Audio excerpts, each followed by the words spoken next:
మనం నైమిసారణ్య మహాక్షేత్రంలో వ్యాసధాంలో జరుగుతున్నటువంటి శివశక్తి మహాయాగం ఇంతవరకు చూస్తున్నాం. ఎంతో గొప్పగా జరుగుతుంది, ఎంతో అద్భుతంగా జరుగుతుంది. ఎన్నో ఆధ్యాత్మిక ప్రకంపనలు, ఎంతో విశ్వశక్తి ఈ యాగం నుంచి వెలువడి ప్రపంచ మానవాళికి ఎంతో మేలు చేస్తుంది. ఇవన్నీ మనం ఇంతవరకు చూస్తున్నాం. కానీ ఇంత గొప్ప యాగం జరగడానికి వెనుక ఉన్నటువంటి కర్త ఇది మామూలు విషయం కాదండి. ఎందుకంటే ఒకటి కాదు, రెండు కాదు, గత కరోనా వచ్చిన కాలం నుంచి అప్పటి నుంచి కూడా ఈ యాగం కంటిన్యూగా జరుగుతూనే ఉన్నది, ఏ రోజు విరామం లేకుండా. దాదాపుగా 300 మంది ఋత్వికులు లోపల యాగంలో పాల్గొంటున్నారు. వారందరికీ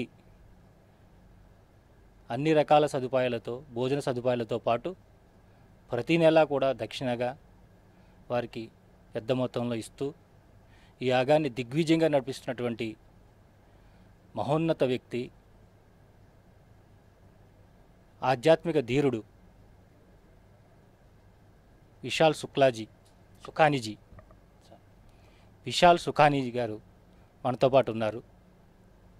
మరి వారికి ఈ యాగాన్ని చెయ్యాలి, యాగాన్ని గురువుగారితో కలిసి చేయించాలి, అసలు గురువుగారిని ఎప్పుడు కలుసుకున్నారు అనే విషయాలన్నీ వారిని అడిగి తెలుసుకుందాం. నమస్కారం. आपको पहले मुलाकात व्यास जी से कब हुआ, कैसे हुआ, थोड़ा हमारा ऑडियंस को बताइए. गुरुजी से मेरा मुलाकात 9/9/2009 में हुआ. मेरा फादर इन लॉ का फ्रेंड के घर पे, so I met him there and वहाँ से हमारा इंस्टेंट कनेक्शन हो गया. फिर हम काफ़ी बार मिले उसके बाद. सो अभी जब रिवाइंड करते हैं तब पता चलता है कि डेट भी एकदम इन सीक्वेंस था, 9/9/2009. सो सब कुछ राइट होगा. I think that is the reason we met and then the journey started.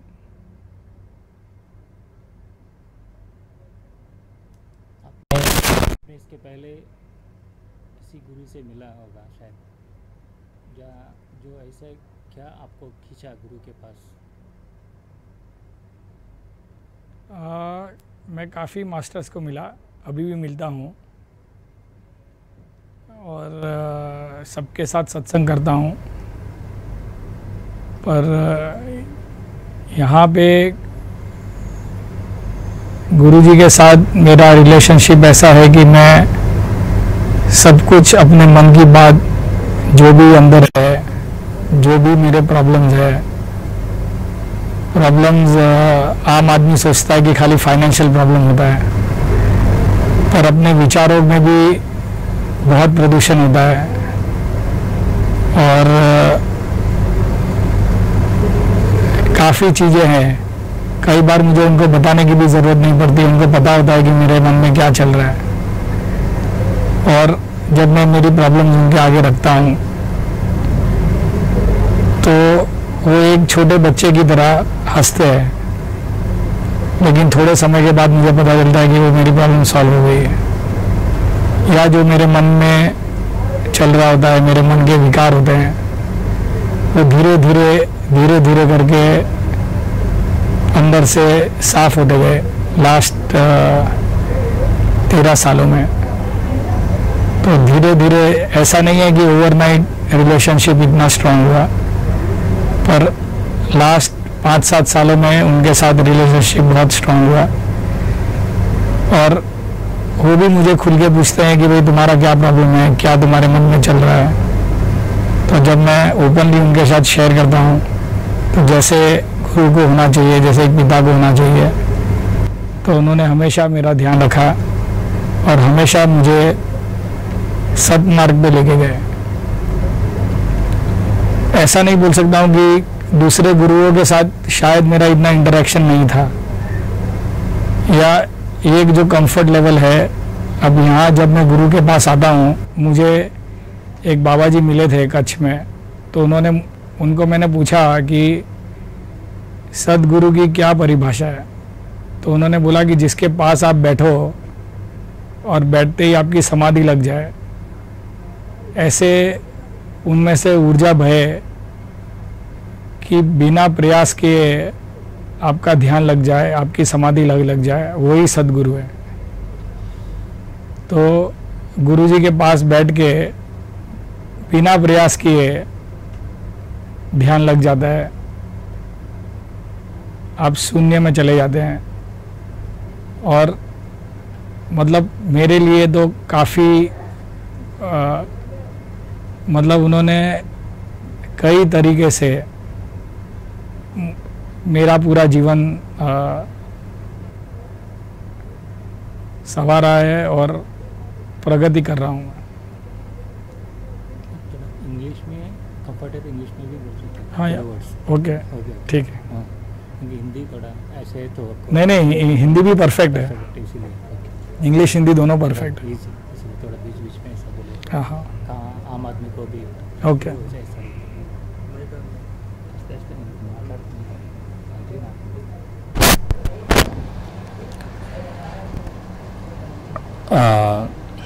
विशाल जी, जब गुरुदेव आपके सामने ये शिव शक्ति महायज्ञ का प्रपोजल आया, तब आपके मन में क्या विचार है, इसको आगे बढ़ने का कैसे सोचा?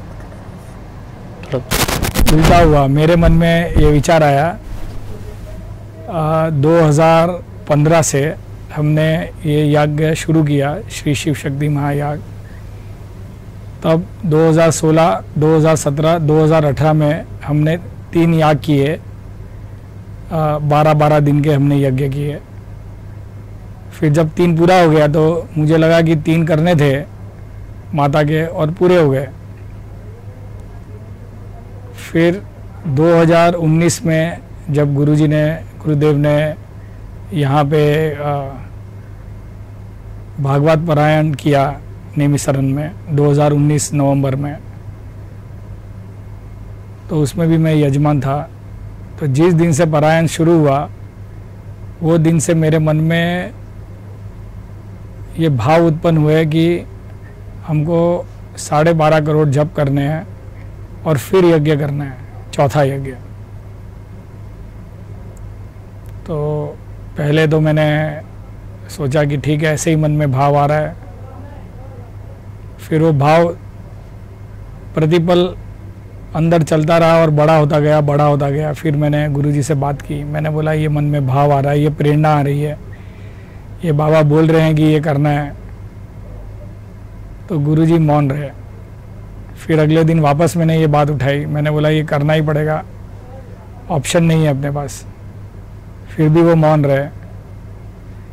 जब भागवत पारायण के आखिरी दिन पे वापस मैंने गुरुदेव को बोला, मैंने बोला गुरुदेव आज इसका संकल्प लेना ही पड़ेगा, कोई ऑप्शन नहीं है, ये अपने को करना ही पड़ेगा, ऐसी मुझे इतनी तीव्र प्रेरणा आ रही है। तो उन्होंने बोला कैसे होगा, मैंने बोला नहीं पता गुरुजी कैसे होगा। तो डिसाइड किया डेट कि नवरात्र के पहले दिन से इसको स्टार्ट करेंगे 25 मार्च 2020 को, और भागवत के आखिर दिन पे इसका संकल्प लिया नवंबर 2019 में। और 25 मार्च 2020 से सोच रहे थे, हमने काफ़ी मंथन किया कि इसको कैसे करेंगे, इतना जप, क्योंकि पहले कोई किसी ने किया ऐसा पता नहीं है हमको कि इतने जप किसी ने किए हो एक साथ बैठ के। और 6 महीने में जप पूरे करने थे और फिर उसका यज्ञ करना था।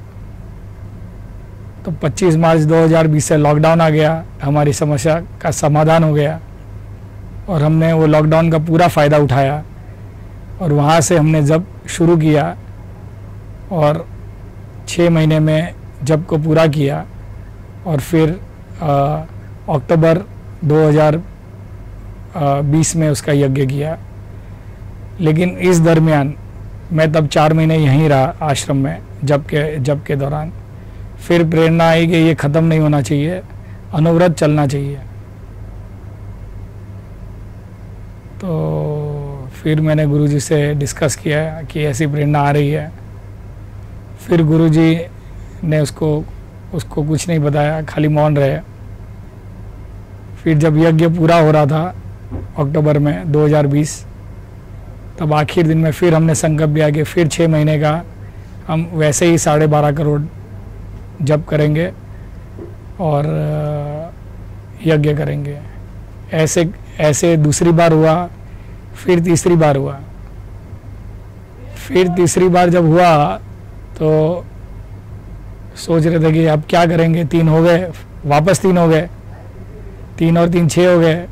मुझे लगा हो गया, बस अब यज्ञ नहीं करने और। लेकिन फिर बाबा ने यज्ञ के पहले ही दिन से प्रेरणा देने का शुरू किया कि इस बार जो अगले 3 याग करने हैं वो थोड़ा डिफरेंट करना पड़ेगा जो अभी तक किया है। अब ये केवल यज्ञ चलेंगे जिसमें महामृत्युंजय की आहुति और नवारण मंत्र की आहुति सेम मात्रा में होगी। तो दोनों का मिला के हमने 12.5 करोड़ आहुति का संकल्प लिया। तो ऐसे ये सिलसिला चल रहा है। अभी 2.5 साल हो गए, आगे देखो कितना चलता है।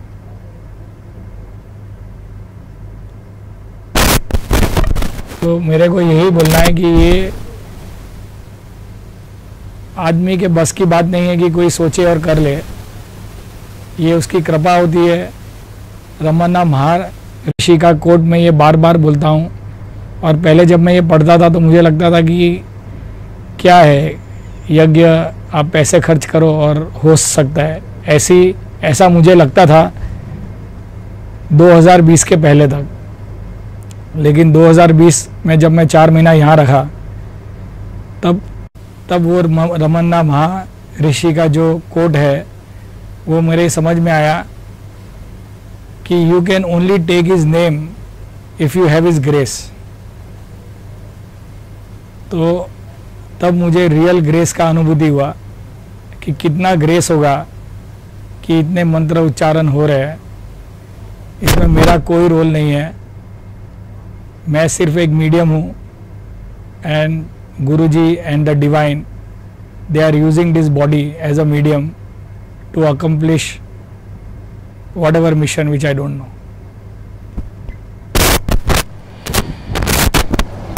ये शिव शक्ति महायज्ञ को अभी हमारे देश भर के बहुत सारे गुरुओं का पीठे हैं, गुरुओं का बहुत सारे गुरु हैं भी, और दुनिया भर में भी वो सब लोगों को इनवाइट करने के लिए ऐसा कुछ है, ऐसा कुछ चल रहा है। उसके बारे में सबको हमारे माध्यम से थोड़ा इनवाइट तो कीजिए।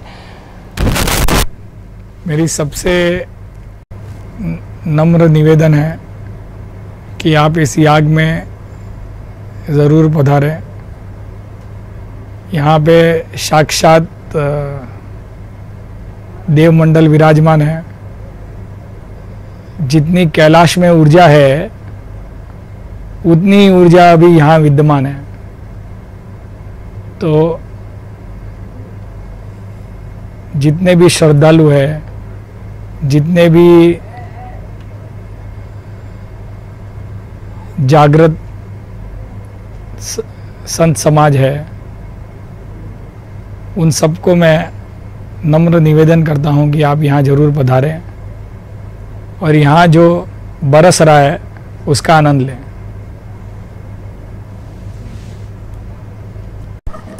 ये जो आपका जीवन में ये एग्स अभी याग कर रहे हैं, इसको कुछ पहले से ही परिवर्तन जो मिला उसको आप बता सकते हैं? सर नहीं, पूरा ही परिवर्तन है लाइफ में। तो जैसा कि मैंने आपको बोला, गुरुजी एक फाइन क्राफ्टमैन है जो बिना बोले सब आपके अंदर का जो कंप्लीट क्लींजिंग है वो कर देते हैं। तो जब क्लींजिंग हो गया, मन जब डिज़ायर्स आदमी की दिन प्रतिदिन कम हो गई, तो क्या बचा लाइफ में? ऑटोमेटिक परिवर्तन नहीं बोल सकते, कुछ करना नहीं पड़ा इसको करने के लिए। जो बोलते हैं सहज हो गया, मतलब कोई चीज़ छोड़नी नहीं पड़ी, कोई लाइफ में चेंज करना नहीं पड़ा, सब ऑटोमेटिक होता गया।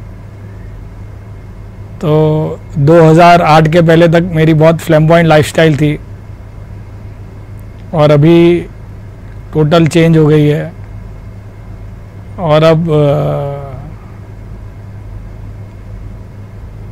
मतलब कोई मन में ऐसी चीज़ें ही नहीं है कि जो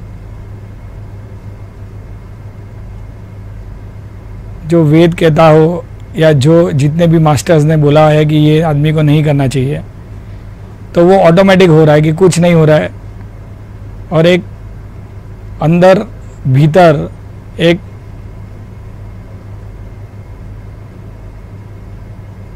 deep inside there is a silence which cannot be explained and which is on 24/7.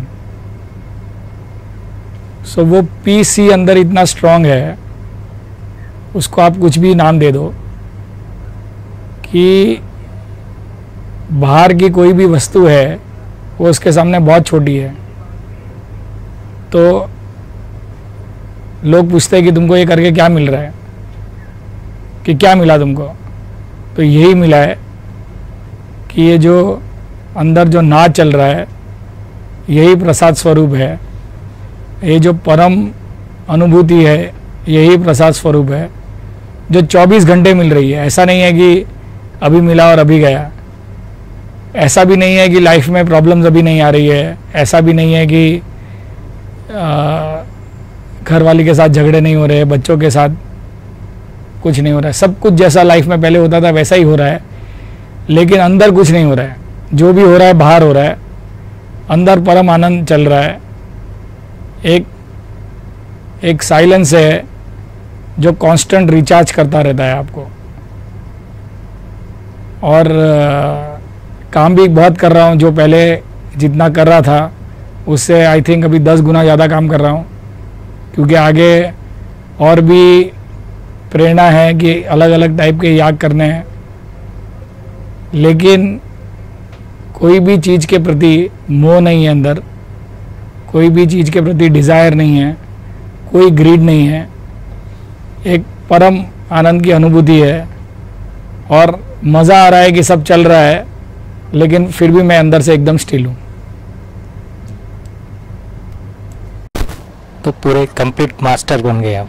नहीं, मास्टर नहीं बना, अभी तो लॉन्ग वे है जाने के लिए। जी।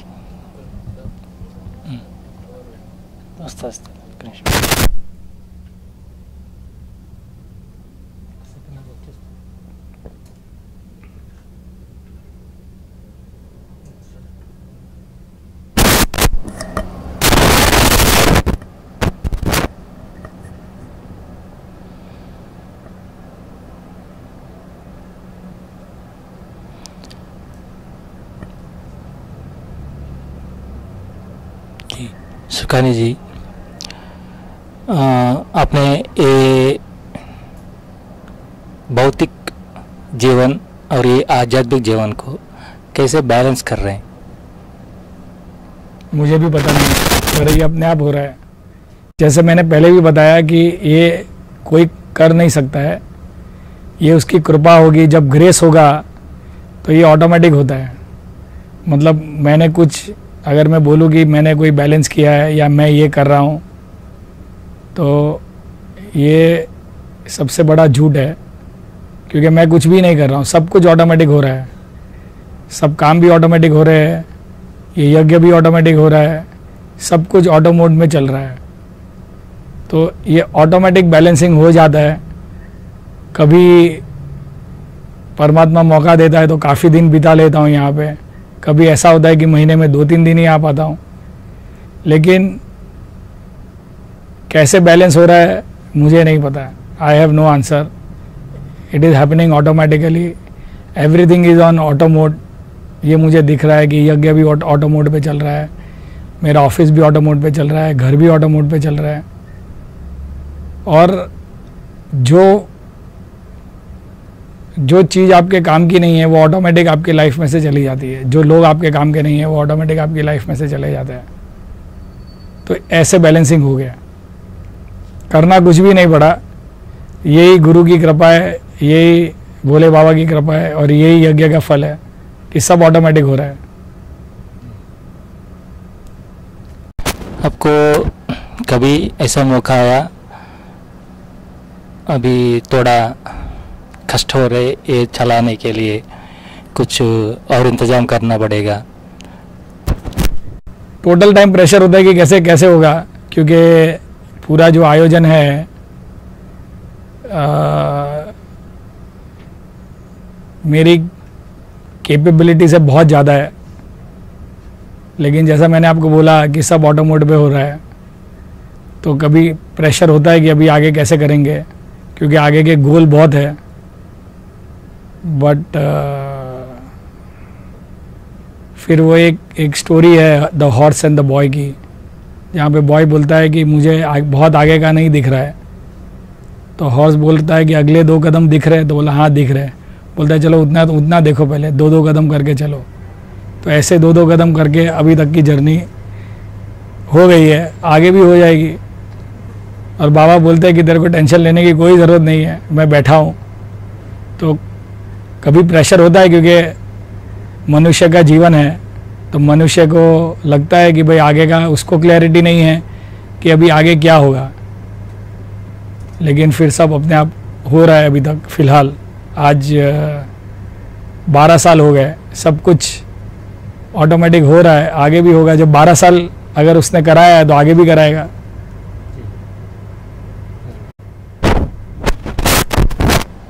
क्या हम जान सकते हैं आपका प्रोफेशन है? प्रोफेशन मेरा अभी फ़िलहाल एक्सपोर्टर हूँ मैं। Paper and paper products export करते हैं हम वर्ल्ड वाइड। क्या फैमिली की सपोर्ट कैसे है आपको? फैमिली का सपोर्ट पहले नहीं था इतना, क्योंकि जब मैं 4 महीना यहाँ रुका तब आई थिंक मेरी वाइफ को लगा कि अभी मैं तो सब छोड़ छाड़ के संन्यास ले लूँगा, तो वो फियर आ गया। पर अब उसको भी फियर नहीं है और बच्चों को भी फियर नहीं है, तो फैमिली का फुल सपोर्ट है। इनफैक्ट पहले मुझे ऐसा था कि शायद फैमिली का सपोर्ट नहीं मिलेगा ये सब करने में, लेकिन जैसे मैंने बोला कि सब कुछ ऑटो मोड पे चल रहा है, ऑटोमेटिकली हो रहा है, उनका भी माइंड चेंज हो गया और अब वो भी साथ दे रहे हैं। खैर वो इतना पार्टिसिपेट नहीं करते हैं, पर यही पार्टिसिपेशन बहुत है मेरे लिए कि वो सपोर्ट कर रहे हैं मेरे को और इतना अगेंस्ट में नहीं जा रहे हैं। वो ये बहुत बड़ा सपोर्ट है। और प्रॉब्लम्स आई, प्रॉब्लम्स गई, तो उनको भी शायद ये अंदर से अनुभूति हो रही है, जो मुझे अनुभव हो रहा है उनको भी हो रहा होगा, क्योंकि मैं देखता हूँ कि मेरी पत्नी, मेरे बच्चे, मतलब ये डिफरेंट है दूसरों की जब मैं का फैमिली देखता हूँ या बच्चों को देखता हूँ, एकदम एट पीस है, एकदम डेडिकेटेड है और उनका लाइफस्टाइल सब होने के बाद भी एकदम सिंपल है। तो यही कृपा है। ये अभी याद कर रहे हैं आपने, इतने साधु संतों को एक इकट्ठा करके इतना मंत्रोच्चारण हो रहे, वेद मंत्रों का उच्चारण हो रहे और महीने में दक्षिणा भी दे रहे हैं। वो देते टाइम पे आपका अनुभूति कैसा है? कोई अनुभूति नहीं है मेरा, क्योंकि मैं देने वाला हूँ ही नहीं। जो कि मैंने आपको पहले ही बोला कि body is used by the divine, body is used by गुरुदेव।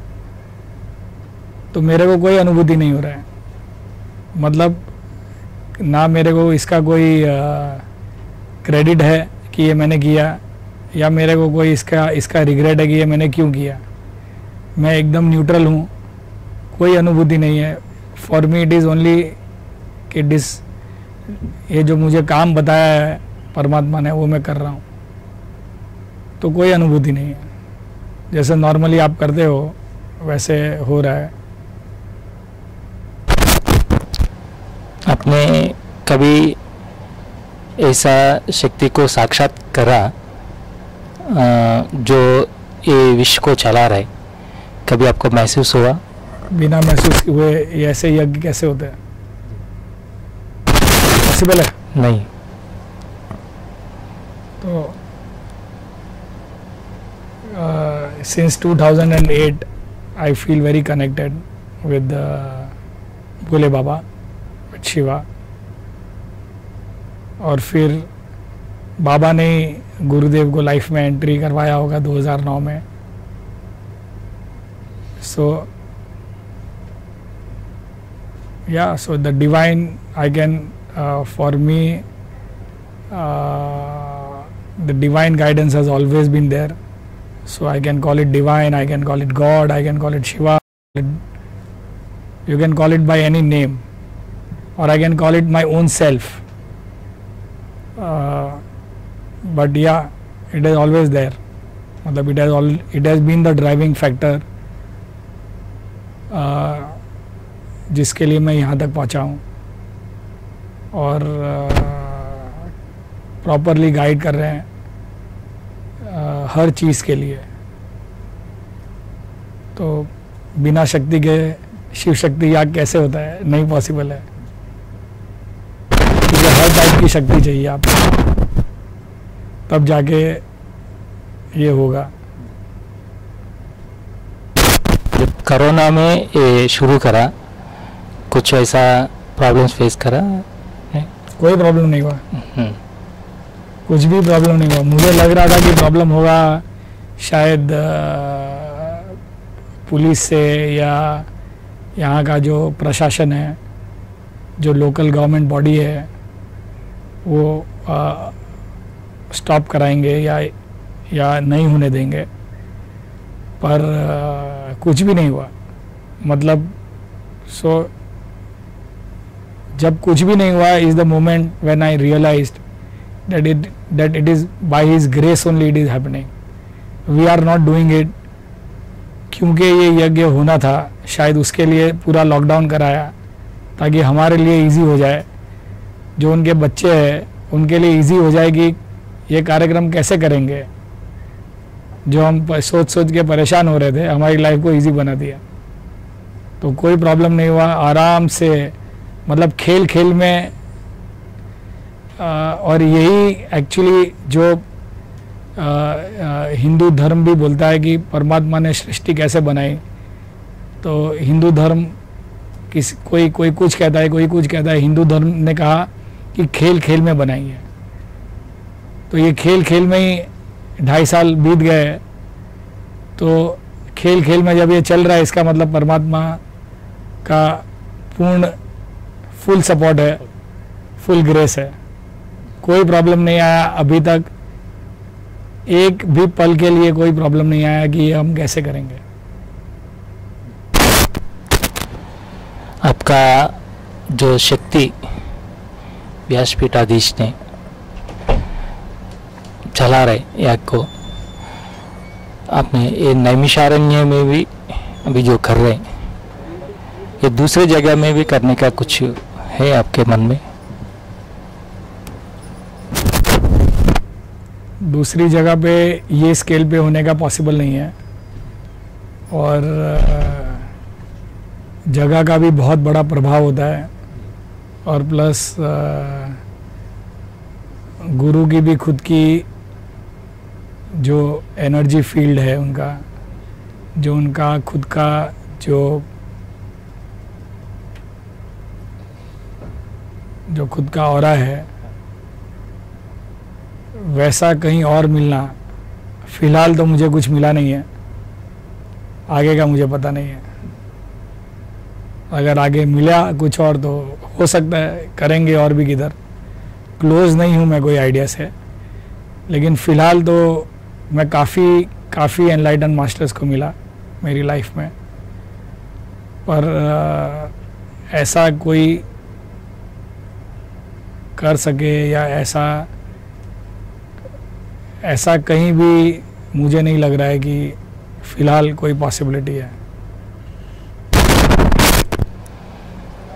इतना बड़ा याग और आपका गुरुदेव से इतना अच्छा कनेक्शन, एक बाप के बेटे के जैसा कनेक्शन हुआ, जो गुरुदेव के बारे में हमारे प्रेक्षकों को बताइए।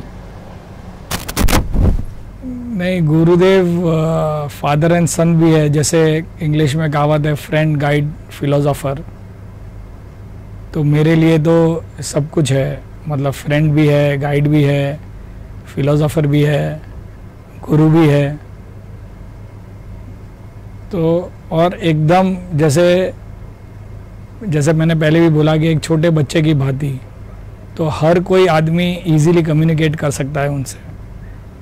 और ये मैंने उनका देखा है कि कोई भी उनके पास आए, चाहे वो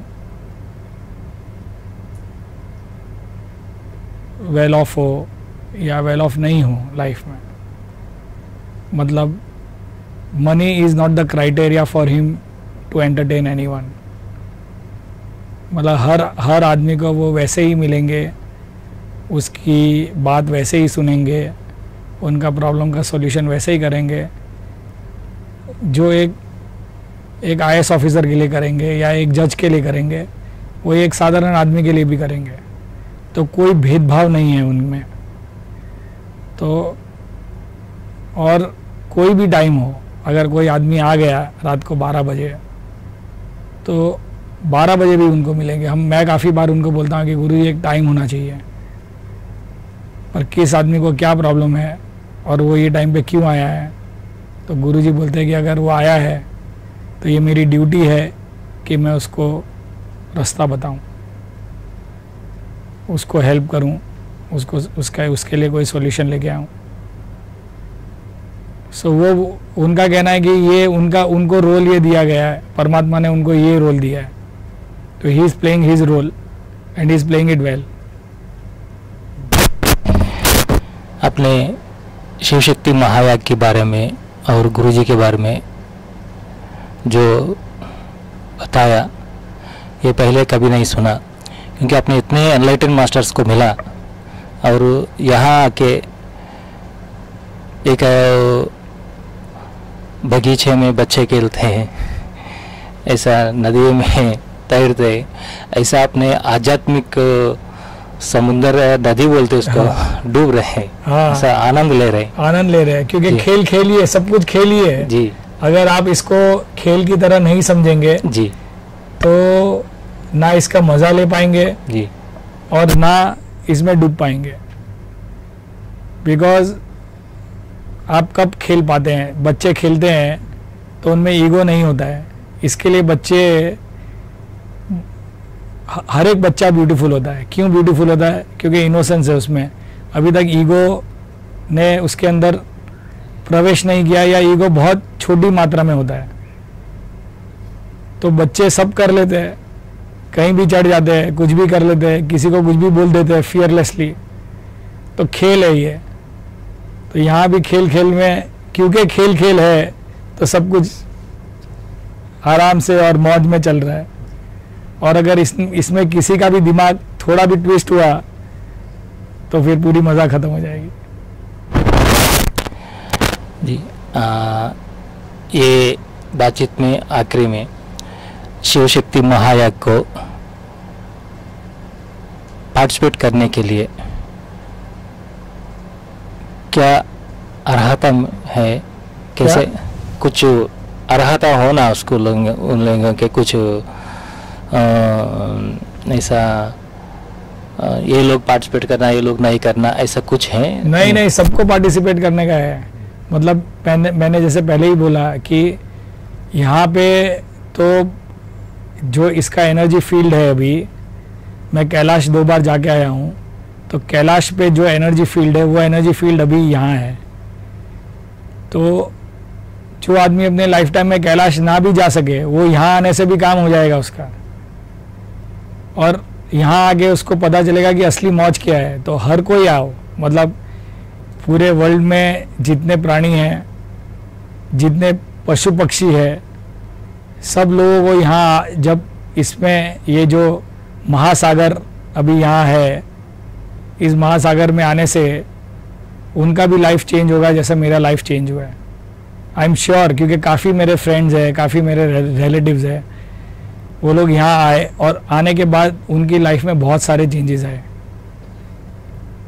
तो जो भी आ सके प्लीज़ आप इधर आइए और मज़ा लीजिए। हर टाइप का मज़ा आदमी लेता है, आदमी घूमने जाता है, फिरने जाता है, पिक्चर देखने जाता है।